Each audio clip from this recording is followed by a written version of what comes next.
2 தம்பிங்க பாவம், கோபி சுதாகர் அப்படின்னு. ரொம்ப நேர்மையா அவன் யாரையும் சொல்லாம ரொம்ப நேர்மையா கருத்து சொல்லியிருக்கிறான். இந்த பிள்ளைங்களுக்கு என்ன விருது கொடுத்தாலும் பொருந்தும். நேர்மையா சொல்றான். அவன் யாரையும் மனசுல வச்சுட்டு பேசல. அவனை மிரட்டி அந்த போஸ்டை எடுக்க வச்சுட்டாங்க. நாம சொல்லியிருந்தா பெரிய பிரச்சனையா மாறி இருக்கும். நல்ல வேளை அவனுக்கு இந்த தலித் அடையாளம் இல்லாத பசங்க கொண்டிருக்கு. வெட்டினவனும் பாவம்னு ஒருத்தன் பேசுறான். அவன் வேலையே போயிருச்சு, அவன் வாழ்க்கையே போயிருச்சு, ஒருத்தன் உயிரே போயிருச்சு.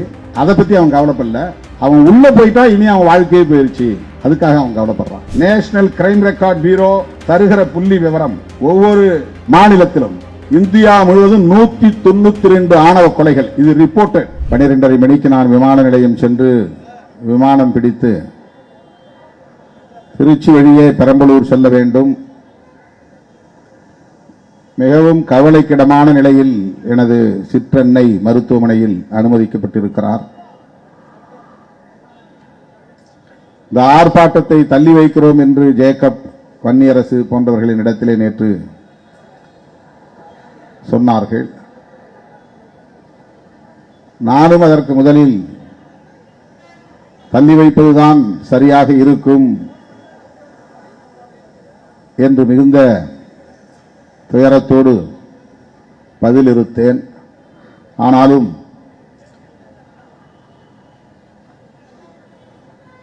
இது மிகவும் முக்கியத்துவம் வாய்ந்த ஒரு பிரச்சனை. தமிழ்நாடு முழுவதும் 11ஆம் தேதி நாம் ஆர்ப்பாட்டங்களை அறிவித்திருக்கிறோம். 11ஆம் தேதி நான் புதுதில்லிக்கு செல்ல வேண்டும் என்பதனால் 9ஆம் தேதியே இந்த ஆர்ப்பாட்டத்தை சென்னையிலே நடத்தினால் நானும் அதிலே பங்கேற்க முடியும் என்கிற அடிப்படையில் தான் சென்னையிலும் விழுப்புரத்திலும் 9ஆம் தேதி 11ஆம் தேதி பிற மாவட்டங்களில் என்று நாம் முடிவு செய்தோம்.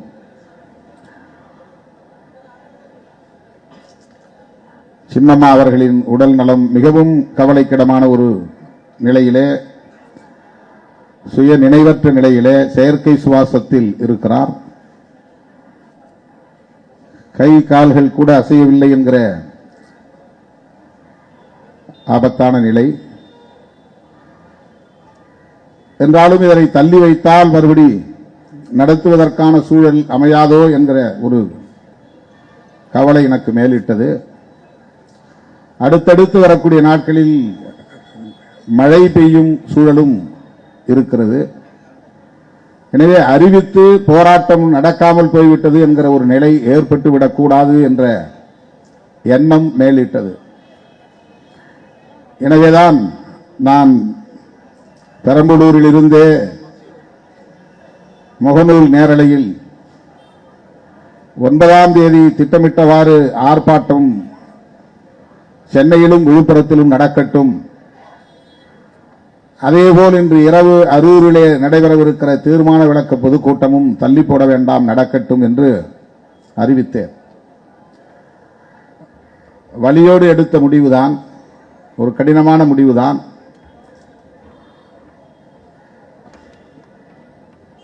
ஆர்ப்பாட்டத்திற்கான விரிவான ஏற்பாடுகள் எல்லாம் செய்து முடித்திருக்கிற நிலையிலே தள்ளி போடுகிற போது தோழர்களின் தொண்டர்களின் உணர்வுகள் எவ்வாறு இருக்கும் என்று நான் ஒரு கணம் யோசித்து பார்த்தேன். எனவே அந்த வழியோடு தான் நான் ஆர்ப்பாட்டத்திற்கு வருகிறேன், நீங்கள் ஏற்பாடு செய்யுங்கள், தள்ளி போட வேண்டாம் என்று உறுதிபட ஜேக்கப்புக்கு நேற்று மாலை தான் நான் சொன்னேன். அதற்குள்ளாக சமூக ஊடகங்களில் போராட்டம் தள்ளி வைப்பு என்று பல்வேறு கருத்துக்களை நம்முடைய தோழர்கள் பதிவிட்டு பரப்பிவிட்டார்கள். அதனால் கூட்டம் திட்டமிட்டவாறு திரளுமா, உரிய நேரத்திற்கு வந்து சேருவார்களா என்கிற ஒரு சந்தேகம் இருப்பதையும் தோழர்கள் எடுத்துச் சொன்னார்கள். எத்தனை பேர் வந்தாலும் 10 மணிக்கு தொடங்குவோம், 12 மணிக்கு முடிப்போம் என்று நான் சொல்லி அதன் அடிப்படையில் தான் உங்கள் முன்னால் நான் இப்போது நின்று கொண்டிருக்கிறேன். விரிவாக பேச வேண்டும், நெடுநேரம் பேச வேண்டும். இந்த ஆணவ கொலைகள் தடுப்பது குறித்து ஆழமாக பேச வேண்டும் என்கிற உணர்வுகள் மேலோங்கி இருக்கின்றன. ஆனாலும் கூட 1:30 மணி விமானத்தை பிடித்தாக வேண்டும் என்கிற நெருக்கடியும் உள்ள சூழலில் நான் சில தகவல்களை உங்களோடு பகிர்ந்து கொள்ள விரும்புகிறேன். தமிழ்நாடு அரசுக்கு ஒரே கோரிக்கை தான், சொல்லப்போனால் 2 கோரிக்கை. ஒன்று, ஆறுமுகமங்கலம் கவின் செல்வ கணேஷ் படுகொலை வழக்கை சிபிசிஐடி போலீஸ் விசாரணைக்கு மாற்றியதிலிருந்து தொடர்ந்து நாங்கள் வைக்கிற கோரிக்கை, அதை சிறப்பு புலனாய்வு விசாரணைக்கு உட்படுத்த வேண்டும். உயர்நீதிமன்றத்தின் நேரடி கண்காணிப்பில் சிறப்பு புலனாய்வு குழு அமைக்கப்பட வேண்டும். வழக்கமான காவல்துறையினர் அல்லது வழக்கமான சிபிசிஐடி காவல்துறையினர், பேர் தான் வேற வேற, எல்லாம் ஒரே துறைதான், காவல்துறைதான். இந்த வழக்கிலே காவல்துறையினரே 2 பேர் சம்பந்தப்பட்டிருக்கிற சூழலில், குற்றம் சாட்டப்பட்டிருக்கிற சூழலில் காவல்துறையை சார்ந்தவர்களே விசாரிப்பது அவ்வளவு நம்பகத்தன்மை உடையதாக இருக்காது என்கிற அடிப்படையில் தான் இந்த கோரிக்கையை வைக்கிறோம். சிறப்பு புலனாய்வு குழுவில் புலனாய்வில் தேர்ச்சி பெற்ற யாரையும் நியமிக்கலாம், நீதித்துறையை சார்ந்தவர்களை நியமிக்கலாம். நீதிமன்றத்திற்கு நாள்தோறும் அந்த விசாரணை தொடர்பான அறிக்கையை சமர்ப்பிக்க வேண்டும் என்கிற வகையில் உயர்நீதிமன்றத்தின் கண்காணிப்பின் கீழ் இயங்கக்கூடிய சிறப்பு புலனாய்வு குழு. ராஜீவ்காந்தி படுகொலை நடந்தபோது கார்த்திகேயன் ஐஏஎஸ் தலைமையில் சிறப்பு புலனாய்வு குழு போட்டாங்க. கார்த்திகேயன் ஐஏஎஸ், அவர் ஐபிஎஸ் படிக்கல, அவருக்கும் புலனாய்வுக்கும் இதற்கு முன்பு எந்த தொடர்பும் கிடையாது. சிபிசிஐடி மாதிரி ஒரு துறையிலும் அவர் பணியாற்றியவர் இல்லை. சிபிஐ போன்ற புலனாய்வு துறையிலும் அவர் பணியாற்றியவர் இல்லை. ஆனாலும் கூட அவர் தலைமையிலே ராஜீவ்காந்தி படுகொலை வழக்கை விசாரிப்பதற்கு சிறப்பு புலனாய்வு குழு அமைக்கப்பெற்றது. அதில் போலீஸும் பயன்படுத்தப்படுவாங்க. எனவே நாம் வைக்கிற கோரிக்கை, நாம் மட்டுமே வைக்கிற கோரிக்கை, தமிழ்நாட்டில் வேறு எந்த அமைப்பும் வைக்காத கோரிக்கை, விடுதலை சிறுத்தைகள் மட்டுமே வைக்கிற கோரிக்கை, உயர்நீதிமன்றத்தின் கண்காணிப்பின் கீழ் இயங்கும் சிறப்பு புலனாய்வு குழு ஆறுமுகமங்கலம் கவின் செல்வ கணேஷ் படுகொலை வழக்கை விசாரிக்க வேண்டும். இது முக்கியமான கோரிக்கை. இரண்டாவது கோரிக்கை, இதற்கென தனி சட்டம் ஒன்றை தமிழ்நாடு அரசு இயற்ற வேண்டும். ஒன்றிய அரசுதான் இயற்ற வேண்டும் என்று நாம் தொடர்ந்து வலியுறுத்தி இருந்தாலும் கூட தமிழ்நாடு அரசுக்கும் அதிகாரம் இருக்கிற சூழலில் தமிழ்நாடு அரசு ஒன்றிய அரசு இயற்றட்டும் என்று அமைதியாக இருக்காமல் உங்களுக்கான அதிகாரத்தை பயன்படுத்தி அந்த சட்டத்தை உடனே இயற்றி பிற மாநிலங்களுக்கு ஒரு முன்மாதிரி அரசு இது என்று வழிகாட்டுங்கள். இதுதான் நம்முடைய கோரிக்கை. அண்மையிலே விடுதலை சிறுத்தைகள் கட்சி மற்றும் இந்திய கம்யூனிஸ்ட் கட்சி, மார்க்சிஸ்ட் கம்யூனிஸ்ட் கட்சி ஆகிய 3 கட்சிகளின் சார்பில் நானும் தோழர் சண்முகம், இரா முத்தரசன் ஆகிய 3 மாண்புமிகு முதலமைச்சர் அவர்களை நேரிலே சந்தித்து இது குறித்து ஒரு மனுவை வழங்கினோம். தனி சட்டம் இயற்ற தமிழ்நாடு அரசு முன்வர வேண்டும் என்பதுதான் அந்த கோரிக்கை. ஆகவே இந்த ஆர்ப்பாட்டத்தின் ஊடாக நாம் வைக்கிற முக்கியமான 2 கோரிக்கைகள், ஒன்று, சிறப்பு புலனாய்வு விசாரணைக்கு இந்த வழக்கை மாற்ற வேண்டும். 2, தமிழ்நாடு அரசே தனி சட்டம், ஆணவ கொலைகள் தடுப்பு சட்டம் இயற்ற வேண்டும். அவ்வளவுதான், ஆர்ப்பாட்டமே முடிந்துவிட்டது. இந்த 2 செய்திகளை சொல்வதற்காகத்தான் ஆர்ப்பாட்டம். ஆணவ கொலைகள், அது ஆங்கிலத்திலே ஹானர் கில்லிங்ஸ். ஹானர் என்றால் கௌரவம் என்று தமிழில் சொல்லுவார்கள். அது ஆக்சுவலா தமிழ் இல்லை, அது வடமொழி சொல்லது, சமஸ்கிருதம். கௌரவம் அப்படிங்கிறது, கௌரவம்னா சுயமரியாதையும் தமிழ் சொல் இல்லை. அது மான பிரச்சனை.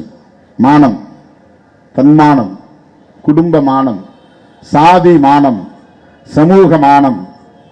இப்படி இந்த இந்திய சமூக அல்லது இந்து சமூக கட்டமைப்பிலே சாதிக்கென்று ஒரு தனி மானம் இருக்கிறது என்கிற உளவியல் இங்கே கட்டமைக்கப்பட்டிருக்கிறது. நான் யார் தெரியுமா? இந்த சாதி. இந்த சாதிக்குன்னு ஒரு கௌரவம் இருக்கு சமூகத்தில். இப்படி சாதி கௌரவம் இந்த சமூகத்தில் காலம் காலமாக கற்பிதங்களால் கட்டமைக்கப்பட்டுள்ளது. சாதி விட்டு சாதி திருமணம் செய்தால் அது பெண்ணை பெற்ற சாதிக்கோ அல்லது ஆணை பெற்ற சாதிக்கோ சாதி கலப்பு ஏற்படுவதன் மூலம் ஒரு இழுக்கு ஏற்படுகிறது. எங்க சாதியில் இருக்கிற மற்றவங்க எங்களை மதிக்க மாட்டாங்க, இதுதான் பிரச்சனை. 10 மாதம் சுமந்து பெற்ற பிள்ளையை பாலூட்டி சீராட்டி தாளாட்டி வளர்த்த பிள்ளையை கூட சாதியில் உள்ள மற்றவர்கள் எங்களை மதிக்க மாட்டார்கள், எங்களை இழிவுபடுத்துவார்கள், சமூகத்திலிருந்து எங்களை விலக்கி வைப்பார்கள், அது எங்களுக்கு மானக்கேடு, எனவே பெற்ற பிள்ளையையும் நாங்கள் வெட்டி சாய்ப்போம் என்கிற அளவுக்கு சாதி கௌரவம் அவர்களை மனநோயாளியாக ஆக்கி வைத்திருக்கிறது. இது ஒரு குறிப்பிட்ட சாதிக்குரியது என்று நாம் சொல்லவில்லை, அல்லது ஒரு குறிப்பிட்ட மாநிலத்தில் அல்லது ஒரு குறிப்பிட்ட மாவட்டங்களில் மட்டுமே நடக்கிறது என்று சொல்லவில்லை. இந்தியா முழுவதும், இன்னும் சொல்ல போனால் உலகத்தில் எந்த நாட்டில் இருந்தாலும் இந்துக்கள் இருக்கிற இடங்களில் இது நிகழ்கிறது. இது இந்து உளவியலாக இருக்கிறது. சாதி உளவியல் என்பது இந்து சமூக உளவியல். அந்த சாதி உளவியல் என்பது ஒரு போலி கௌரவத்தை இங்கே கட்டி எழுப்பியிருக்கிறது. சாதி கலப்பு ஏற்பட்டுவிடக் கூடாது என்பதிலே கவனமாக இருக்கிறது. இது காலங்காலமாக இருந்து வருகிற ஒன்று. பிஜேபி தோன்றாததற்கு முன்பே இருக்கிறது. RSS உருவாவதற்கு முன்பே இந்த சமூகத்தில் இருக்கிறது. மதுரை வீரன் அப்படித்தான் மாறுகால் மாறுகை வெட்டப்பட்டான். காத்தவராயன் ஆரியமாலா கதை அதைத்தான் சொல்லுகிறது. எப்படியோ முருகன் தப்பித்து விட்டான், குரத்தியை அவன் திருமணம் செய்தான், அது 2வது கல்யாணங்கிறதுனால விட்டுட்டாங்க. முருகனை வெட்டி சாய்க்கவில்லை, அல்லது வள்ளியை ஆணவ கொலை செய்யவில்லை. அது எந்த காலம் என்று நமக்கு தெரியாது. அது புராண கதையாகவும் இருக்கலாம், நிகழ்ந்த உண்மையான வரலாற்று கதையாகவும் இருக்கலாம். ஆனால் அதில் சாதி விட்டு சாதி திருமணம் செய்வது என்கிற ஒரு கருப்பொருள் இருக்கிறது, ஒரு கண்டென்ட் இருக்கிறது. முருகன் வள்ளி என்கிற குரத்தியை திருமணம் செய்து கொண்டான். இன்றைக்கு குறவன் குரத்தி என்பது சமூக மதிப்பீடு என்பது வேறு. முருகன் வாழ்ந்த காலத்தில் குறவன் குரத்திக்கு என்ன சமூக மதிப்பீடு இருந்தது என்று யாருக்கும் தெரியாது, நமக்கு தெரியாது. அதற்கான தரவுகள் இல்லை. ஒவ்வொரு காலத்திலும் வெவ்வேறு மதிப்பீடுகள் இருக்கின்றன. இன்றைக்கு நாடார் என்று நாம் அழைக்கிறோமே, இந்த நாடார் சமூகத்திற்கு 100 ஆண்டுகளுக்கு முன்னால் இருந்த மதிப்பீடு வேறு. இன்றைக்கு முக்குளத்தோர் என்று அழைக்கப்படுகிற இந்த சமூகத்திற்கு வெள்ளையர்களின் ஆட்சி காலத்தில் இருந்த மதிப்பீடு வேறு. காலத்திற்கு காலம் மதிப்பீடு மாறுகிறது. சமூகத்தில் அவர்களுக்கான மதிப்பீடு என்பது பொருளாதார நிலையில் உயர்கிற போதும், அதிகாரத்தை அவர்கள் எட்டுகிற போதும் அது ஒட்டுமொத்த சமூக மதிப்பீடாகவும் மாறுகிறது. அதிகாரம் இல்லாதவர்கள், நிலம் இல்லாதவர்கள், பொருளாதாரம் இல்லாதவர்கள் எவ்வளவு நேர்மையானவர்களாக இருந்தாலும், உழைத்து பிழைத்தாலும் அவர்களுக்கான சமூக மதிப்பீடு என்பது கீழ் நோக்கி போகிறது, குறைந்து போகிறது, சரிந்து போகிறது, இழிவுபடுத்தப்படுகிற நிலை இருக்கிறது. ஆனால் இந்த சாதி உளவியல் என்பது இந்த மதிப்பீடுகளை எல்லாம் கடந்து சாதி கலப்பு ஏற்பட்டுவிடக் கூடாது என்பதிலே கவனம் செலுத்துகிறது. சாதி கலப்பு சாதி கலப்பு என்றால் ஒரு சாதி இன்னொரு சாதியோடு திருமணம் செய்தால் பிறக்கிற குழந்தை எந்த சாதி என்கிற கேள்வி வருகிறது. அந்த குழந்தையை எந்த சாதியிலே சேர்ப்பது என்கிற கேள்வி வருகிறது. அப்போது அவர்களை தள்ளி வைத்து விடுவார்கள். இது எங்க சாதியில் சேர்த்துக்க முடியாது, இது சாதி கெட்ட குடும்பம். சாதி கெட்ட குடும்பம்னா கலப்பு சாதி உருவாகிவிட்டது. பழைய அந்த அப்பா அம்மா ஒரே சாதி, அவங்களுடைய அப்பா அம்மா ஒரே சாதி, அவங்க அப்பா அம்மா ஒரே சாதி, அந்த சாதி கலப்பு அப்படியே ஜீன் வழியா வந்துகிட்டே இருக்கு. சாதி தூய்மை அது. இடையில யாராவது ஒன்று கிராஸ் ஆயிருச்சுன்னா எல்லாம் மாறி போயிடும், ஸ்கின் டோனே மாறி போயிடும். இன்னைக்கு நிறைய பேருக்கு கருப்பு தோல் மாறி சிவப்பு தோலுக்கு ஆயிட்டாங்க.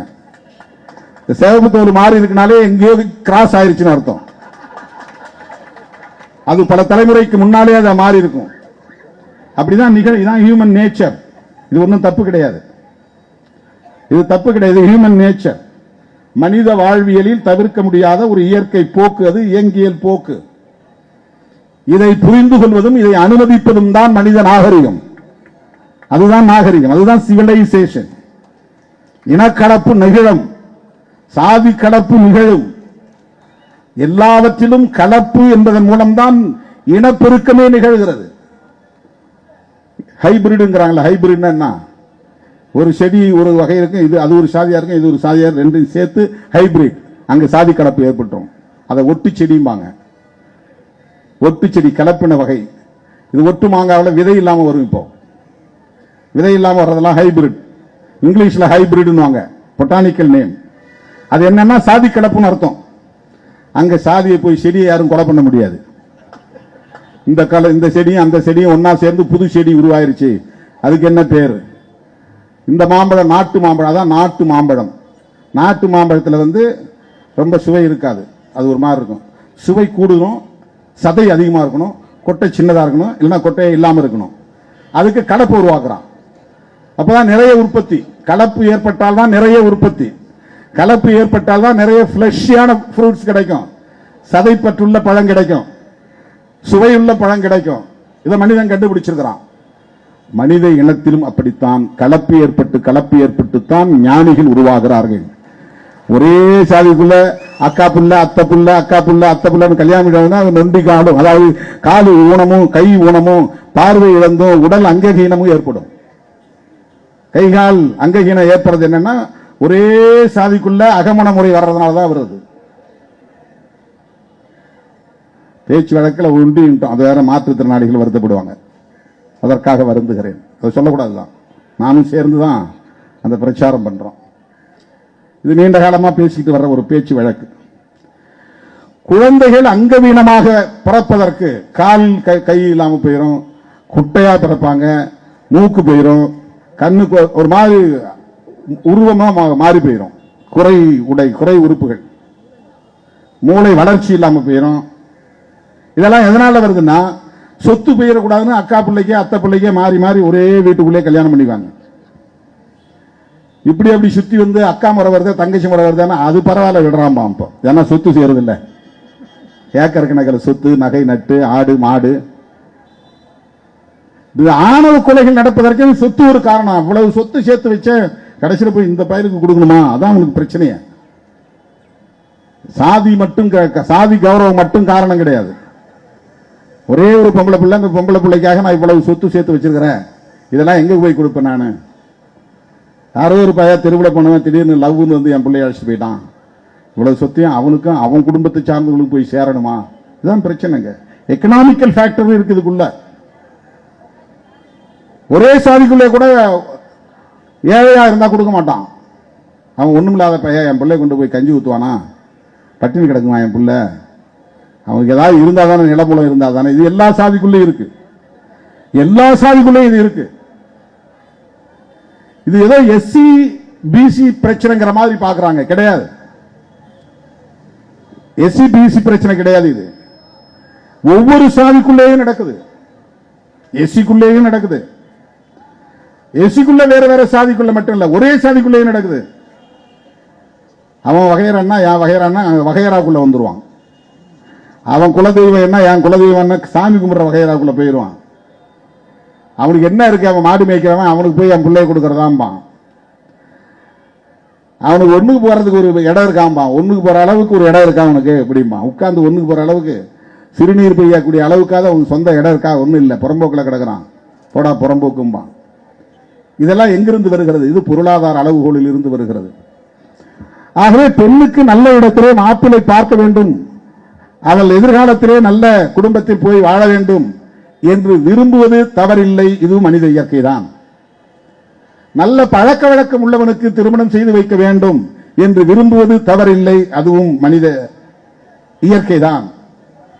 குடிப்பழக்கம் இல்லாதவனாக இருக்க வேண்டும், கஞ்சா போதை பழக்கம் இல்லாதவனாக இருக்க வேண்டும், சிகரெட் குடிக்கிற பழக்கம் இல்லாதவனாக இருக்க வேண்டும், பொய் சொல்லாதவனாக இருக்க வேண்டும், தில்லுமுள்ளு செய்யாதவனாக இருக்க வேண்டும், சோம்பேறியாக இல்லாதவனாக இருக்க வேண்டும், மந்த புத்தி இல்லாதவனாக இருக்க வேண்டும், பார்க்கறது கொஞ்சம் ஆள் வாட்ட சாட்டமாக இருக்க வேண்டும்.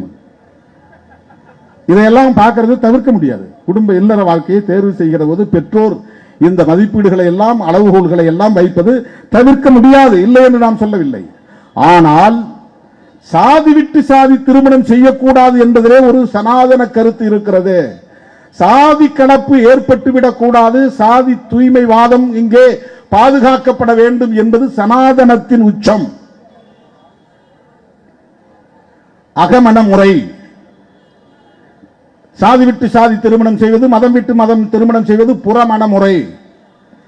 இந்து சமூகத்திலே இதுதான் நீண்ட காலமாக பின்பற்றப்பட்டு வருகிற மிக முக்கியமான ஒரு நிலைப்பாடு அல்லது கோட்பாடு அல்லது சம்பிரதாயம். பிசினா பிசிக்குள்ள கல்யாணம் நடக்காது. முதலியாரும் பிள்ளைமாரும் திருமணம் செய்வார்களா? செய்ய மாட்டார். நல்ல நண்பர்களாக இருப்பார்கள், சேர்ந்து தொழில் செய்வார்கள், சேர்ந்து அரசியல் செய்வார்கள், அப்படி திருமணம் செய்ய மாட்டார்கள். கொடுக்கல் வாங்கல் இருக்காது. இது ஒண்ணு மட்டும் ரொம்ப கராரா போயிட்டு இருக்கும். எல்லா வகையிலும் சேர்ந்து இருப்பார்கள். தண்ணி அடிக்கிற போது எதுவுமே பார்க்க மாட்டான், சேர்ந்து தண்ணி அடிப்பாங்க. அப்பெல்லாம் எச்சி இருக்குன்னு கூட பார்க்க மாட்டான். ஊறுகாயா எல்லாரும் ஒரே நேரத்தில் போட்டு நக்கிக்கிட்டு இருப்பாங்க. அதுல சாதி பார்க்க மாட்டார்கள். இதெல்லாம் நடைமுறையில் நாம் பார்க்கிறோம். சாதி விட்டு சாதி திருமணம் செய்யக்கூடாது என்கிற கருத்தியல் சனாதனத்தோடு தொடர்புடையது, சனாதன கருத்தியல். சாதி கலப்பு ஏற்படக்கூடாது, அகமண முறைதான் நடைமுறையில் இருக்க வேண்டும். சதி வழக்கம் சனாதன முறைதான். விதவைகள் திருமணம் செய்யக்கூடாது, அது ஒரு சனாதனம் தான். விதவையாக இருந்தால் நல்லது கெட்டதுகளில் பங்கேற்க கூடாது, அது சனாதனம். விதவை பெண்கள் வெள்ளை ஆடை தான் உடுத்த வேண்டும், பொட்டு வைக்கக்கூடாது, பூ வைக்கக்கூடாது, அது சனாதனம். தலைமுடியே வைத்திருக்க கூடாது, மொட்டை அடித்துக் கொள்ள வேண்டும், அது சனாதனம். இதெல்லாம் இன்னைக்கும் பிராமண பெண்கள்கிட்ட ரொம்ப தீவிரமா நடைமுறையில் இருக்கு. மடிசார் மாமிகள்கிட்ட அதை மீறி வந்தவங்க நிறைய பேர் வெளியே இருக்கிறாங்க. முற்போக்கா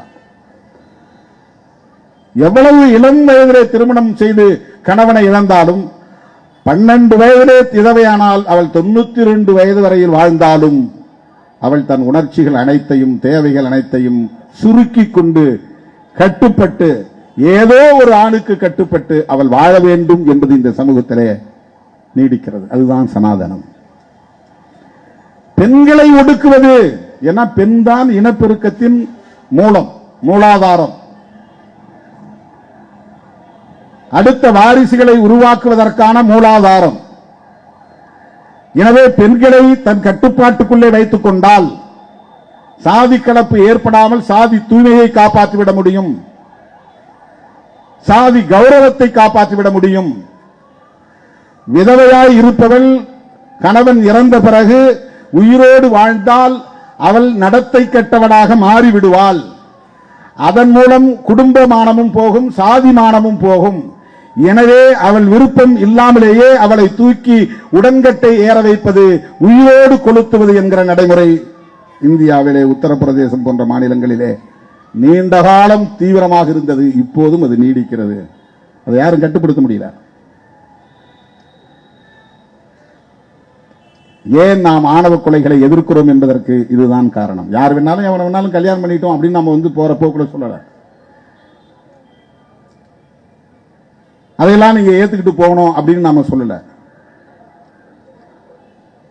பெற்றவர்களுடைய உணர்வுகள் எத்தகையதாக இருக்கும் என்பதை உணர்ந்தாலும் கூட இந்த பிரச்சனையை அதோடு மட்டுமே பார்க்க கூடாது, அதன் அடிப்படையில் மட்டுமே அணுகக்கூடாது. இந்த பிரச்சனையின் மூலம் என்னவாக இருக்கிறது என்றால் சாதி தூய்மைக்கானதாக இருக்கிறது, சனாதனத்தின் கோட்பாடாக இருக்கிறது. எனவே இதை நாம் எதிர்க்கிறோம். இதெல்லாம் புரிஞ்சுக்கிறதுக்கு அவங்களால முடியாது. ஏதோ திருமாவளவன் உளறிட்டு இருக்கிறாயா, இது எஸ்சி பிரச்சனைமா. திருமாவளவன் பேசினாலே எஸ்சிக்காக மட்டும்தான் பேசுவாங்கிறது அவனுடைய சாதி புத்தி. அந்த புத்தி மாறாது. அவன் ஒரு காலத்திலும் வந்து திருமாவளவன் பேசுவதிலே நியாயம் இருக்கிறது என்று ஏற்றுக்கொள்ளப் போவதில்லை. ஏனென்றால் அவன் ஏற்கனவே ஒரு முன்முடிவு எடுத்துட்டான். அது ப்ரீ கன்சீவ்டு தாட்ஸ் அப்படிம்பாங்க. இவன் எஸ்சிக்காக தான் பேசுவான். அம்பேத்கர் எஸ்சி, அவர் எஸ்சி தலைவர், அவ்வளவுதான் முடிச்சுவான். அதுக்கப்புறம் அவர் என்ன எழுதினாரு என்ன பேசினாரு அதெல்லாம் அவனுக்கு தெரியாது. அதை படிக்க மாட்டான். அவர் எழுத்தையோ அவருடைய பேச்சையோ ஒரு காலத்திலே அவன் தேடி போக மாட்டான். அப்புறம் அவனுக்கு எப்படி புரியும் அம்பேத்கரை பற்றி? அம்பேத்கரையே அப்படி மதிப்பீடு செய்கிறவன் திருமாவளவனை எப்படி மதிப்பீடு செய்வான்? இதெல்லாம் நமக்கு தெரியும். நாம் இந்த பிரச்சனையை இந்த கோணத்தில் தான் அணுகுகிறோம். சனாதன எதிர்ப்பு என்கிற அடிப்படையில் தான் இதை நாம் எதிர்க்கிறோம்.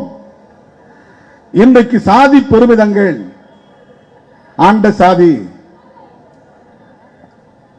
வேல்கம்பு தூக்குகிற சாதி, வீர பரம்பரை, இதுவெல்லாம் திட்டமிட்டு RSS பிஜேபி போன்ற கும்பலால் பரப்பப்படுகிற அரசியல். நீங்க இப்ப பறையர் அவங்க பின்னால போறீங்கன்னா பறையர்களுக்கு வந்து ஒரு வரலாறு உருவாக்கி தருவான். நீங்க யார் தெரியுமா? நீங்க சிவன் பரம்பரை. சிவனுக்கு சுடலையாண்டின்னு ஒரு பேர் இருக்குது. அவனுக்கு சாம்ப சிவன் பேரு, சாம்பல் பூசியவன். அந்த பரம்பரையை சேர்ந்தவங்க நீங்க. அதனால் நீங்க எல்லாம் சிவகுலத்தார் அப்படின்பா. அப்படி திடீர ஒரு கும்பலும் இருக்கிறான் இந்த சாதியில.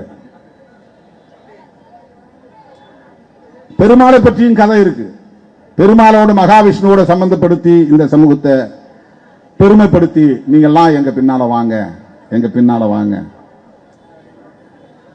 புராணங்களை, புராண கதையாடல்களை சொல்லி மக்களை தம்வயப்படுத்துகிற ஒரு அரசியலை அவர்கள் முன்னெடுக்கிறார்கள். எல்லா சாதியையும் ஆண்ட சாதின்னு சொல்லி ஒண்ணுக்கு ஒண்ணு சமம் இல்லாத நிலையை உருவாக்குவது, சமத்துவம் இல்லாத நிலையை உருவாக்குவது, தனித்தனி குழுக்களாக, இனக்குழுக்களாக இவர்கள் சிதறி கிடக்க வேண்டும். இதுதான் பிஜேபியுடைய நோக்கம், இதுதான் RSS உடைய நோக்கம். இதை பெரியார் பார்வையால், அம்பேத்கர் பார்வையால், மார்க்சிய பார்வையால் மட்டும்தான் புரிந்து கொள்ள முடியும். இல்லையே புரிந்து கொள்ளவே முடியாது. இதை புரிந்து கொள்வதற்கே இந்த அணுகுமுறை தேவைப்படுகிறது. கவின் படுகொலை அதன் அடிப்படையில் நிகழ்த்தப்பட்ட ஒன்று. இது 10ஓடு 11, அத்தோடு இது ஒன்று என்கிற அடிப்படையில் இந்த கணக்கு கூடிக்கொண்டே போகிறது. 2015 நேஷனல் கிரைம் ரெக்கார்ட் பியூரோ ஒரு புள்ளி விவரம் தருகிறது. அந்த புள்ளி விவரத்தில் என்ன சொல்லுகிறது என்றால், தேசிய அளவில் 2015, 2016, 15 நேஷனல் கிரைம் ரெக்கார்ட் பியூரோ தருகிற புள்ளி விவரம், ஒவ்வொரு மாநிலத்திலும் இந்தியா முழுவதும் 192 ஆணவ கொலைகள். இது ரிப்போர்ட்டட், அதாவது அரசாங்கம் எஃப்ஐஆர் போடுறதன் அடிப்படையில் உள்ள கணக்கு விவரம். இது எஃப்ஐஆர் போடாம எல்லா காவல் நிலையங்களிலும் பேச்சுவார்த்தை நடத்தி பிரிச்சு விட்டுருவான். இல்லைன்னா போட்டு தள்ளுங்க பார்த்துக்கலாம் போட்டுட்டு கேஸ், சாதாரண கேஸ் IPC 302 போட்டு விட்டுருவான். அது ஆணவ கொலைகள் பட்டியலில் வராது. சாதாரண சண்டை அப்படிங்கிற மாதிரி போயிடும். 2015 192 கொலைகள், அதுல 21 கொலைகள் குஜராத்தில், பிஜேபி தொடர்ந்து ஆண்டு கொண்டிருக்கிற குஜராத் மாநிலத்தில். 14 கொலைகள் மத்திய பிரதேசத்தில், 131 கொலைகள் உத்தரப்பிரதேசத்தில். யோகி ஆதித்யநாத் முதலமைச்சராக இருக்கிற உத்தரப்பிரதேசம். 4 முறை மாயாவதி அம்மையார் ஆண்ட அந்த மண்ணிலே சாதியின் கொடூரம் எப்படி கோலோச்சுகிறது. 131 கொலைகள். இது NCRB national crime record bureau கொடுத்திருக்கிற புள்ளி விவரம் 2016 இந்தியா முழுவதும் 71 ஆணவ கொலைகள் தேசிய குற்ற ஆவண மையம் சொல்லுது. அதுல உத்தரப்பிரதேசத்தில் 16, மத்திய பிரதேசத்தில் 18, குஜராத்தில் 10, மகாராஷ்டிராவில் 8, பஞ்சாப்ல 8, தமிழ்நாட்டில் 1. இது 2016. தமிழ்நாட்டு எண்ணிக்கை கூடிடுச்சு. 2016 1 தான் நடந்ததுன்னு என்சிஆர்பி ரெக்கார்ட் சொல்லுது. National crime record bureau. ஒவ்வொரு ஸ்டேட்லயும் கிரைம் ரெக்கார்ட் பியூரோ இருக்கு. அந்த மாதிரி நேஷனல் கிரைம் ரெக்கார்ட் பியூரோ அதுல இருக்கிற டேட்டா சொல்லுது. இந்த உத்தரப்பிரதேசம், மத்திய பிரதேசம், குஜராத், மகாராஷ்டிரா, பஞ்சாப் இதெல்லாம் இன்றைக்கு பொலிட்டிக்கல் டேர்ம்ல என்ன சொல்லுவாங்கன்னா கவ் பெல்ட்னுவாங்க. கவ் பெல்ட்னா இந்த புனித பசு புனிதம் பேசுற மாநிலங்கள். கோமியம் குடிச்சா நல்லா ஆயிரும் உடம்பு, அதாவது பசு மாட்டு மூத்திரம் குடித்தால் உடலுக்கு நல்லது என்று சொல்லுகிற மாநிலங்கள். பசுவை மாதாவாக வழிபடுவார்கள், மனிதரை கேவலமாக படுகொலை செய்வார்கள். ஹரியானாவில் செத்த மாட்டு தோலை உரித்ததற்காக 5 தலித் இளைஞர்களை அடித்தே கொன்றார்கள். அது உயிரா இருக்கிற மாட்டை வாங்கி கொண்டு அப்புறம் தோலை உரிக்கல, செத்து கிடக்குது நாரிக்கிட்டு இருக்கிற நிலையில போய் ஒருத்தன் பார்க்கறான், ஏன் மாடு செத்து கிடக்கு, இதை நம்ம தோலை உரிச்சோம்னா ஒரு 100-200க்கு விற்கலாம் அப்படின்னு ஆசைப்பட்டு அந்த மாட்டை, செத்த மாட்டை தூக்கிட்டு தோலை உரிச்சு கரியெல்லாம் புதைச்சிட்டு அந்த தோலை சுத்தப்படுத்தி விற்கிறதுக்காக ஏற்பாடு பண்றானோ. இந்த தகவல் தெரிஞ்ச உடனே செத்து போனாலும் மாட்டு தோலை நீ ஏன் உரிச்ச, பசுமாட்டு தோலை அப்படின்னு அந்த 5 பேரை அடிச்சே கொள்றாங்க. மாட்டை விட மனிதனை கீழாக கருதுகிற உளவியல் தான் சாதி உளவியல், சனாதன உளவியல். மனிதனை மனிதனாக பார்க்காமல் மனிதனை பிணத்தை விடவும் கேவலமாக பார்க்கிற ஒரு உளவியல் தான் சாதி உளவியல். இதுதான் கவ் பெல்ட். பசுப்புனிதம் பேசுகிற மாநிலங்கள். பசுமாட்டுக்கறி தான் சமைத்திருக்கிறாய் என்று வீட்டுக்குள்ளே புகுந்து ஒரு முஸ்லீமை உத்தரப்பிரதேசத்திலே தாத்ரி என்கிற இடத்திலே அடித்தே கொலை செய்தார்கள். இதுதான் சனாதனம். இப்படி 2016 2015 இருக்கிற இந்த புள்ளி விவரத்தை மேற்கோள் காட்டி உச்ச நீதிமன்ற நீதிபதிகள் 2018 வருஷம், இன்னைக்கு என்ன 2025, 7 வருஷத்துக்கு முன்னால 2018 மார்ச் மாதம் 27 ஒரு தீர்ப்பு வழங்குறாங்க. யார் யார் நீதிபதினா தீபக் மிஸ்ரா, ஏஎம் கன்வில்கர், டிஒய் சந்திரசூட், இந்த 3 பேர் கொண்ட அமர்வு 54 பக்கம் தீர்ப்பு சொல்றாங்க. அந்த தீர்ப்புல இந்த யூனியன் கவர்மெண்ட், அதுதான் டெல்லியில இருக்கிற அரசாங்கம், அதுக்கு நேரடியா டைரக்ஷன் கொடுக்கிறான். ஒரு சட்டம் கொண்டு வா, ஆணவ கொலைகளை தடுக்க சட்டம் கொண்டு வா. தமிழ்நாட்டுக்குள்ள தமிழ்நாடு அரசே கூட, நம்முடைய முதலமைச்சரை கூட ஏற்கனவே இருக்கிற ஐபிசி என்கிற பிஎன்எஸ் சட்டமே இந்த வழக்குகளை எதிர்கொள்ள போதுமானது என்று வல்லுநர்கள் கூறுகிறார்கள் என்ற கருத்தை கொண்டிருக்கிறார். அவரிடத்தில் நாங்கள் எடுத்து சொன்னோம், நாங்க மட்டும் சொல்லல. அப்படி ஒரு சட்டம் இருந்தாலும் கூட புதிய சட்டம் இயற்ற வேண்டும் என்று சுப்ரீம் கோர்ட் 3 பேர் கொண்ட பெஞ்ச், தீபக் மிஸ்ரா, கன்வில்கர், சந்திரசூட் 3 பேர் கொண்ட அமர்வு 2018 மார்ச் மாதம் 27 தீர்ப்பு வழங்கியிருக்கிறது. நேரடியாக ஒன்றிய அரசுக்கு ஆணையிட்டு இருக்கிறது, சீக்கிரம் சட்டம் கொண்டு வாடான்னு. அவங்க எந்த அடிப்படையில் அந்த சட்டம், அவங்களுக்கு தெரியாதா ஏற்கனவே ஐபிசி இருக்கிறது இருக்கு. ஏற்கனவே ஐபிசி இருந்தாலும் ஏன் பிரிவென்ஷன் ஆஃப் அட்ராசிட்டிஸ் ஆக்ட் வந்தது? பிரிவென்ஷன் ஆஃப் அட்ராசிட்டிஸ் ஆக்ட்ல என்ன குற்றங்கள்? வீட்டை கொடுக்கிறது, வீடு புகுந்து அடிக்கிறது, சொத்துக்களை சூறையாடுறது, கட்டி வைத்து அடிப்பது, படுகொலை செய்வது, பெண்களை பாலியல் வல்லுறவு செய்வது, குழந்தைகளை முதியவர்களை சித்திரவதை செய்வது, இது எல்லாத்துக்கும் ஐபிசி செக்ஷன் இருக்கு. ஆனாலும் பிரிவென்ஷன் ஆஃப் அட்ராசிட்டிஸ் ஆக்ட் தனி சட்டம் நிறைவேற்றப்படுவதற்கான தேவை இருந்தது, நிறைவேற்றியிருக்கிறது ஒன்றிய அரசு. பெண்களுக்கு எதிரான குற்றங்கள், பல குற்றங்கள் இருக்கு. டொமஸ்டிக் வயலன்ஸ், அதுக்கு தனி சட்டம் இருக்குது. செக்ஷுவல் ஹராஸ்மெண்ட் தனி சட்டம் இருக்கிறது. டீசிங், கிண்டல் பண்றான், பின்னாலே தொடர்ந்து போறான், கேலி செய்யறான், அதுக்கு தனி சட்டம் இருக்கு. பெண்கள் பாதுகாப்புக்கு ஐபிசி போதும் என்று ஏன் சொல்லவில்லை? ஐபிசி சட்டத்தின் மூலமாகவே பெண்களுக்கு எதிரான குற்றங்கள் விசாரிக்கப்பட முடியும். ஆனாலும் அந்த சட்டம் போதவில்லை, சிறப்பு சட்டம் தேவைப்படுகிறது என்று சிறப்பு சட்டம் கொண்டு வரப்பட்டிருக்கிறது. விமன் ஹராஸ்மென்ட் அதுக்கு எதிரான சட்டம் இருக்கு. டொமஸ்டிக் வயலன்ஸ், டவுரி ஆக்ட் இருக்குது.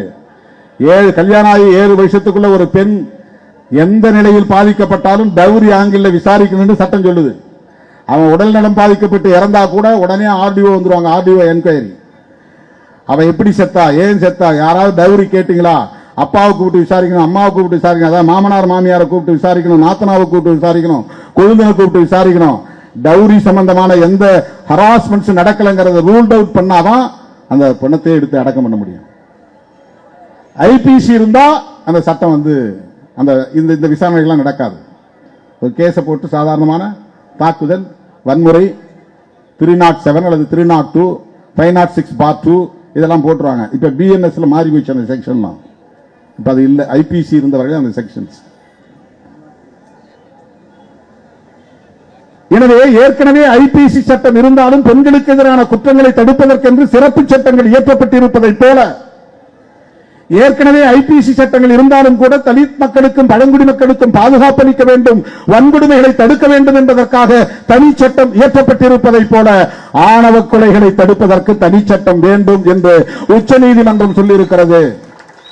சட்ட ஆணையம் சொல்லியிருக்கிறது. லா கமிஷன் ஒரு பில்லே தயார் பண்ணி கொடுத்துட்டான். அந்த பில்லு இப்போ கொடுத்தாங்க. லா கமிஷன் அது வந்து இந்திய அரசாங்கத்தால் நியமிக்கப்பட்டிருக்கிற ஒரு லா கமிஷன். அவன் சொல்றான், அவன் ஒரு சட்டம், prohibition of unlawful assembly interference with the freedom of memorial alliances act. இது வந்து லா கமிஷன் வந்து மத்திய அரசாங்கத்துக்கு கொடுக்குறான். 2012 கொடுத்துருக்கான். இப்ப 13 வருஷம் ஆகுது. என்ன கொடுக்குறான்? ஒரு பில்லே தயார் பண்ணி கொடுத்துட்டான். இதை நீ பாஸ் பண்ணியான்ற அவ்வளவுதான். இதுக்கு நீ தனியா ஒரு டீமை போட்டு தனியா பில்லு தயார் பண்ண வேண்டாம், நானே உனக்கு பில்லு கொடுத்துறேன். பில்லு கொடுத்துட்டான் 2012. அப்ப காங்கிரஸ் அரசாங்கம் இருந்துச்சு. 2014 இருந்தா பிஜேபி கவர்மெண்ட். அவங்களும் கண்டுக்கல, இவங்களும் கண்டுக்கல. த பில் சட்ட மசோதா. அதே மாதிரி விமன் கமிஷன், மகளிர் ஆணையம், அவங்களும் தனியா ஒரு சட்டத்தை இயற்ற வேண்டும் என்ற பரிந்துரையை வழங்கியிருக்கிறார்கள்.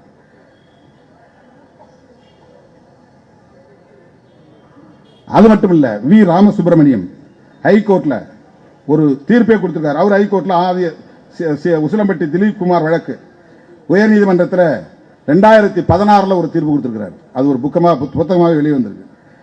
எங்கெங்கெல்லாம் என்னென்ன வன்கொடுமைகள் நடந்திருக்கின்றன என்பதையெல்லாம் பட்டியலிட்டு ஆணவ கொலைகளை தடுப்பதற்கு சட்டம் தேவை. யார் யார் சொல்றது? சிறுத்தைகள் மட்டும் சொல்லவில்லை, கம்யூனிஸ்டுகள் மட்டும் சொல்லவில்லை, இந்திய சட்ட ஆணையம் சொல்லுகிறது, இந்திய அல்லது தேசிய மகளிர் ஆணையம் சொல்லுகிறது, உயர் நீதிமன்ற நீதிபதி வி சுப்பிரமணியம் சொல்லி இருக்கிறார், ராமசுப்பிரமணியம் சொல்லி இருக்கிறார். விடுதலை சிறுத்தைகள் கட்சியின் சார்பில் பிஜேபி கவர்மெண்ட் வந்த பிறகு 2 முறை கொண்டு போய் இந்த விவரங்களை எல்லாம் எழுதி மனுவாக கொடுத்திருக்கிறோம். இந்த உச்சநீதிமன்ற தீர்ப்பு 2018 வருவதற்கு முன்பு எந்த அமைப்பு அந்த வழக்கை தொடுத்ததுன்னா சக்தி வாகினின்னு ஒரு அமைப்பு யூனியன் கவர்மெண்ட்டுக்கு எதிராக வழக்கு தொடுக்கிறாங்க. அதுலதான் இந்த தீர்ப்பு வருது. அது என்ன சொல்லியிருக்காங்கன்னா, தடுப்பு நடவடிக்கைகள் நீங்க செய்யணும். இது வந்து மாநில அரசுகளுக்கும் குறிப்பா காவல்துறையினருக்கு அந்த கவர்மெண்ட் சொல்லியிருக்கிறது. தடுப்பு நடவடிக்கைகள் என்ன தடுப்பு நடவடிக்கை பண்ணணும்? முதல்ல நீ ஐடென்டிஃபை பண்ணணும், எந்தெந்த ஏரியாவில் இது தொடர்பான டென்ஷன்ஸ் இருக்கு, சமூக பதற்றம் இருக்கு. இப்ப மேற்கு மாவட்டங்களில் பரவிச்சு, வட மாவட்டங்களை ஒப்பிடும்போது தென் மாவட்டங்களில் ரொம்ப அதிகமா இருக்கு. அதுக்கு அடுத்தபடியா மேற்கு மாவட்டங்கள்லயும் இருக்கு, வட மாவட்டங்கள்லயும் இருக்கு. எந்தெந்த மாவட்டங்களில் குறிப்பா இருக்குங்கிறத ஐடென்டிஃபை பண்ணி அதுக்கு தனியா நீங்க வந்து ஒரு டிஎஸ்பி தலைமையில கமிட்டி போட்டு அங்கங்க நாடு என்கிற பெயர்ல சாதி பஞ்சாயத்து கூட்டுறாங்களான்னு பார்க்கணும். சாதி பஞ்சாயத்து கூட்டினா அங்க போய் நீங்க உடனே அதை தடுக்கணும், 144 போட்டு தடுக்கணும். மீறி நடத்தினாங்கன்னா அதை முழுக்க நீ வீடியோ பண்ணணும், யார் என்ன பேசுறாங்கிறதெல்லாம் வீடியோ ரெக்கார்ட் பண்ணணும், அவனுக்கு மேல நீ கேஸ் போடணும், அவங்கள கைது பண்ணணும். வட இந்தியாவில் அதை காட் பஞ்சாயத்துங்கிறாங்க, தென்னிந்தியாவில் அதை சாதி பஞ்சாயத்துங்கிறாங்க, தென் மாவட்டத்தில் அதை நாடு பஞ்சாயத்துங்கிறாங்க, நாடு அமைப்பு முறை.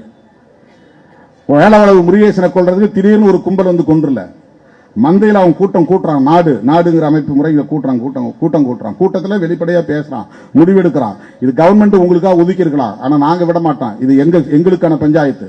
எங்க ஆள் உட்கார்ந்த நாற்காலியில ஒரு பறைய உட்கார நாங்க ஒருபோதும் விட மாட்டோம். எவனாவது மீறி விண்ணப்பம் தாக்கல் செய்தால், வேட்புமனு தாக்கல் செய்தால் அவன் தலை இருக்காது, பந்தாடுவோம், தீர்மானம் போடுறான். இந்த பஞ்சாயத்து போலீஸுக்கு தெரியும், இன்டெலிஜென்ஸுக்கு தெரியும், எவனுமே கண்டுக்கல. அவனை ஃபாலோ பண்றான், போலீஸுக்கு தெரியும், இன்டெலிஜென்ஸுக்கு தெரியும், ஸ்பெஷல் பிரான்ச்சுக்கு தெரியும், கண்டுக்கவே இல்லை, பாதுகாப்பே கொடுக்கல. முதலமைச்சர் இருந்தவன் மனு கொடுக்கிறான், ஐயா என் உயிருக்கு ஆபத்து இருக்குன்னு. முதலமைச்சர் அந்த அதிகாரிகளுக்கு அதை ஃபார்வர்ட் பண்றார், ஆனா எந்த நடவடிக்கையும் இல்லை. அவன் திட்டமிட்டவாறு மேலவளவு முருகேசனோடு 7 பேரை பட்ட பகலில் வெட்டி சாய்க்கிறார்கள். அதனால்தான் விடுதலை சிறுத்தைகள் கட்சி மட்டும் தொடர்ந்து சொல்லி வருகிறது, இந்த குற்றங்களை கண்காணிப்பதற்கு தனியே ஒரு நுண்ணறிவு பிரிவு தேவை, ஒரு இன்டெலிஜென்ஸ் தேவை. கீ பிரான்ச் தனியா ஒரு இன்டெலிஜென்ஸ் வச்சிருக்கீங்களா இல்லையா? தனியா இருக்கு, ஐபி இருக்கு, பல புலனாய்வு அமைப்புகள் இருக்கின்றன, ஸ்பெஷல் பிரான்ச் இருக்கு, சிட்டி மாதிரி இடத்துல ஐஎஸ் ஒரு அமைப்பு இருக்குது, இன்டெலிஜென்ஸ் செக்ஷன், ரூரல்ல ஸ்பெஷல் பிரான்ச் இருக்குது. இதெல்லாமே டிட்டாச்மெண்ட் அப்படின்னு ஒரு பிரிவு, தனியா புலனாய்வு பிரிவு இருக்குது. பல நுண்ணறிவு பிரிவு இருக்கிற போது இந்த சாதியவாதிகள் எவன் சோசியல் மீடியாவில் வந்து ஹீரோவா இருக்கிறான் பாருங்க, ஊன் பேசுறாங்க, இவெல்லாம் யார் கண்காணிக்கிறது? வெட்டுவான்னு தெரியல, அப்புறம் ஏன்டா நீ லவ் பண்றான் ஒருத்தன், போலீஸ் ஒண்ணுமே பண்ணல. வெட்டுனவனும் பாவம்னு ஒருத்தன் பேசுறான், அவன் வேலையே போயிருச்சு, அவன் வாழ்க்கையே போயிருச்சு, ஒருத்தன் உயிரே போயிருச்சு, அதை பத்தி அவன் கவலைப்படல. அவன் உள்ள போயிட்டா இனி அவன் வாழ்க்கையே போயிருச்சு, அதுக்காக அவன் கவலைப்படுறான். இந்த மாதிரி சக்திகள் சமூகத்திலே பதற்றத்தை உருவாக்குகிறார்கள். 2 தம்பிங்க பாவம், கோபி சுதாகர் அப்படின்னு, ரொம்ப நேர்மையா அவன் யாரையும் சொல்லாம ரொம்ப நேர்மையா கருத்து சொல்லியிருக்கிறான். இந்த பிள்ளைங்களுக்கு என்ன விருது கொடுத்தாலும் பொருந்தும், நேர்மையா சொல்றான். அவன் யாரையும் மனசுல வச்சுட்டு பேசல. அவனை மிரட்டி அந்த போஸ்டை எடுக்க வச்சுட்டாங்க. நாம சொல்லியிருந்தா பெரிய பிரச்சனையா மாறி இருக்கும். நல்ல வேளை அவனுக்கு வந்து இந்த தலித் அடையாளம் இல்லாத பசங்க போன்றது அப்படின்னு நினைக்கிறேன். இதெல்லாம் கண்காணிப்பதற்கென்று ஒரு நுண்ணறிவு பிரிவு தேவை. இதை நான் சொல்ல, சுப்ரீம் கோர்ட்டே சொல்லுது, தடுப்பு நடவடிக்கை. இதை நீ கண்காணிக்கணும், விழிப்போடு இருக்கணும். அங்க டிஎஸ்பி மட்டத்தில் ஒரு அதிகாரியை போடணும். கூட்டம் நடந்தால் அதை கண்காணிச்சு பதிவு செய்து அவர்கள் மீது நடவடிக்கை எடுத்து வழக்கு பதிவு செய்து நடவடிக்கை எடுக்கணும். 144 உத்தரவு போட்டு 151 கீழே கைது செய்யணும் அப்படின்னு சொல்றாங்க. என்ன சுப்ரீம் கோர்ட் சொல்லுது, சுப்ரீம் கோர்ட் சொல்லுதுங்கிற இல்லையா, இது முக்கியமானது. 2வது நிவாரண நடவடிக்கை. நிவாரண நடவடிக்கை என்ன அப்படின்னா, இந்த அச்சுறுத்தலுக்கு ஆளாகக்கூடிய பாவம் ஒருத்தர் தெரியாம லவ் பண்ணிட்டு பாடா படுறாங்க, எங்க போய் தங்குறதுன்னு தெரியல, அங்க ஓடுறாங்க இங்க ஓடுறாங்க, பதுங்குறாங்க, போய் காவல் நிலையத்துல கடந்து கதறாங்க, அழுகுறாங்க. ஆனா விடமாட்டேங்குது இந்த சாதிவாத கும்பல், விரட்டுது. அவங்கள நீங்க அடைக்கலம் தந்து பாதுகாக்க வேண்டும். அதான் நிவாரணம். சுப்ரீம் கோர்ட் அந்த மாதிரி யார் வந்து புகார் கொடுக்கிறானோ உடனடியாக அவங்களுக்கு பாதுகாப்பான இடம் கொடுக்கணும். அதுக்கு தனி இல்லத்தை கட்டுன்றான், தனி இல்லத்தை உருவாக்கு, அந்த தம்பதியினர் பாதுகாப்போடு இருப்பதற்கு ஏற்ற பாதுகாப்பு இல்லங்களை துவக்கு. கலப்பு மனம் செய்து கொள்ள விரும்புவோர் சட்டப்படியான வயதை எட்டியவர்களாக இருந்தால் அந்த திருமணம் நடைபெறுவதற்கான பாதுகாப்பை காவல்துறை தர வேண்டும். தங்களது திருமணத்தை கௌரவத்தின் பெயரால் சாதியினரோ குடும்பத்தினரோ மற்ற எவருமோ எதிர்ப்பதாக இருந்தால் புகார் தெரிவிக்கப்பட்டால் டிஎஸ்பி விசாரித்து எஸ்பிக்கு அறிக்கை தந்து எஸ்பி உடனடியாக எஃப்ஐஆர் போட வைக்கணும். இவ்வளவு டைரக்ஷன் கொடுக்குறான். இதெல்லாம் நடக்குதாமா? நடக்கல. ஏன்னா போலீஸ்காரனே அந்த புத்தியோட தான் இருக்கிறான். காக்கி சட்டை போட்டுக்கிட்டானே தவிர அவங்களோட உள்ளுக்குள்ள இருக்கிற சாதி மாற மாட்டேங்குது. சாதி உலகில் எப்படியாவது ஒருத்தன் யூனிஃபார்மோட பேட்டி கொடுத்துக்கான் பாருங்க யூடியூப்ல. அவன் என்ன பண்ணாங்கன்னே தெரியல. போலீஸ் யூனிஃபார்ம்லேயே இருக்கிறான், ஆனா அவன் சொல்றான் சாதி ஆணவ கொலை சரி அப்படின்னு பேசுறான்.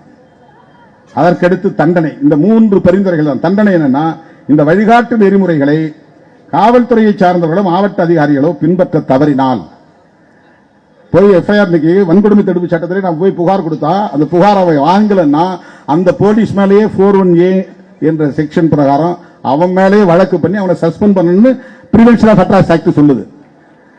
அவன் என்ன பண்றான், சார் இவங்க ஃபேக்கா கொடுக்குறாங்க, பொய் புகார் கொடுக்குறாங்க, பணம் வாங்குறதுக்காக கேஸ் பொய் புகார் கொடுக்குறாங்க போலீஸே சொல்றான். உடனே 2 தரப்பையும் கூப்பிட்டு வச்சு பேசி காம்ப்ரமைஸ் ஆகி போயிருங்க, கேஸ்லாம் போட முடியாது அப்படின்னு திருப்பி அனுப்புறான். அந்த மாதிரி வழக்கு பதிவு பண்ணாத அதிகாரிகள் யாரா இருந்தாலும் அவன் மேல நடவடிக்கை எடுத்து சுப்ரீம் கோர்ட் டைரக்ஷன். அதைத்தான் நாம சொல்றோம். இப்ப டைரக்ஷன் இருக்கிறதுனால தான் சொல்றோம். இப்படி ஒரு டைரக்ஷன் இல்லைன்னு நம்ம பேச முடியாது. இல்ல, இப்படி ஒரு சட்டம் இருந்தால்தான் அந்த சட்டத்தை நடைமுறைப்படுத்துங்கள் என்று நாம் பேச முடியும். அதுக்குதான் சட்டம் கேட்கிறோம். வன்கொடுமை தடுப்பு சட்டம் வந்ததனால வன்கொடுமைகள் நடக்கவில்லையா? நடக்குது. ஆணவ கொலைகள் தடுப்பு சட்டம் வந்துவிட்டால் ஆணவ கொலைகள் நின்று விடுமான்னு கேள்வி கேட்கிறான். நடக்கும். ஆனா அந்த சட்டம் ஒரு ஆயுதமாக எங்களுக்கு மாறும். அந்த சட்டத்தை நடைமுறைப்படுத்தல் போலீஸ் போய் நாங்க ஃபைட் பண்ண முடியும். இந்த செக்ஷன்ல போடு, இந்த சட்டத்தை இம்ப்ளிமெண்ட் பண்ண, அப்பதான் குற்ற நடவடிக்கைகளை தடுக்க முடியும். எனவே உச்சநீதிமன்றத்தினுடைய அந்த டைரக்ஷன் இதற்கு மேல் விரிவாக விளக்கம் தேவைப்படாது என்று நான் கருதுகிறேன். இந்திய ஒன்றிய அரசுதான் தேசிய அளவில் ஆணவ கொலைகள் தடுப்பு சட்டத்தை இயற்ற வேண்டும். அதான் நம்முடைய கோரிக்கை. ஆனால் மாநில அரசுக்கும் அதிகாரம் இருக்கிற சூழலில் இதை வேடிக்கை பார்க்க வேண்டாம், அமைதி காக்க வேண்டாம். உங்கள் அதிகாரத்தை பயன்படுத்தி துணிந்து இந்த சட்டத்தை நிறைவேற்றுங்கள் என்பதுதான் திராவிட முன்னேற்ற கழகத்தின் தலைமையிலான இந்த அரசுக்கு விடுதலை சிறுத்தைகள் கட்சி விடுக்கிற தோழமையான வேண்டும். பேரறிஞர் அண்ணா பெரியார் காலத்தில் அவர் முன்வைத்த ஒரு சுயமரியாதை திருமணம் என்கிற நடைமுறையை அங்கீகரித்து எவ்வளவு எதிர்ப்பு வந்தாலும் யார் ஓட்டு போட்டாலும் போடாவிட்டாலும் சுயமரியாதை திருமணங்கள் செல்லும் என்று சட்டத்தை கொண்டு வந்தார். அதை போலவே அண்ணன் தளபதி ஸ்டாலின் அவர்கள் ஆணவ கொலைகள் தடுப்பு சட்டத்தை கொண்டு வர வேண்டும். அந்த சாதி ஓட்டு போடாதோ இந்த சாதி ஓட்டு போடாதோ என்றெல்லாம் கணக்கு பார்க்காமல் சிந்திப்பதுதான் திராவிடியன் மாடல், சமூக நீதி பார்வை. எந்த சாதி ஓட்டு போடாவிட்டாலும் நாம் ஏற்றுக்கொண்ட கொள்கையை நடைமுறைப்படுத்துவோம் என்கிற துணிச்சல் தான் திராவிடியன் மாடல். அந்த துணிச்சல் தான் திராவிட மாடல்.